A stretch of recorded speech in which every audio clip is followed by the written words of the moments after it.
The Sydney Opera House is one of the most famous landmarks in the world.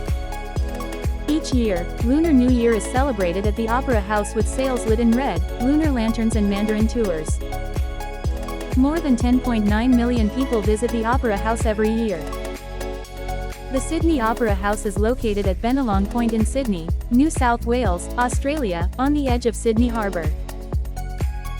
The history of the Sydney Opera House began in the 1940s when the government of New South Wales wanted a world-class performing arts centre for Sydney. An international design competition was held in 1956, and Danish architect Jørn Utzon won with his bold sail-shaped design. Construction started in 1959, but the project faced many engineering and financial challenges. Costs became much higher than expected, and disagreements led Utzon to leave Australia in 1966 before the building was completed. Other architects later finished the interiors. The Opera House officially opened on October 20, 1973, by Queen Elizabeth II. 233 designs were submitted for the Opera House International Design Competition held in 1956. Jørn Utzon from Denmark was announced the winner, receiving 5,000 liras for his design. The outside of the Sydney Opera House is famous for its unique, sail-like, roof design, inspired by ships sailing in Sydney Harbour. Designed by Danish architect Jørn Utzon, the building is covered with over 1 million white ceramic tiles that shine differently in sunlight and at night. Some key features of the exterior include shell-shaped roofs, the most recognizable feature of the building.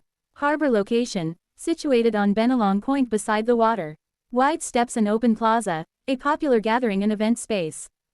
The inside of the Sydney Opera House is just as impressive as its famous exterior. It contains multiple performance venues, including the concert hall, opera theaters, drama theaters, rehearsal spaces, restaurants, and exhibition areas.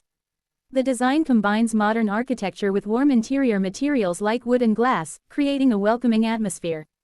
The interior was designed to balance beauty, acoustics, and functionality, making it one of the world's most famous performing arts centers. Construction was expected to take 4 years. It took 14 years. Sydney Opera House is cooled using seawater taken directly from the harbour. Today, the Sydney Opera House remains one of the busiest and most visited cultural landmarks in the world. It hosts live performances, international concerts, theatre productions, opera shows, comedy events, and festivals throughout the year. Thousands of visitors walk around the harbour daily to enjoy its stunning architecture and waterfront atmosphere. Today, the Sydney Opera House welcomes millions of visitors every year and continues to inspire people with its beauty, creativity, and cultural importance.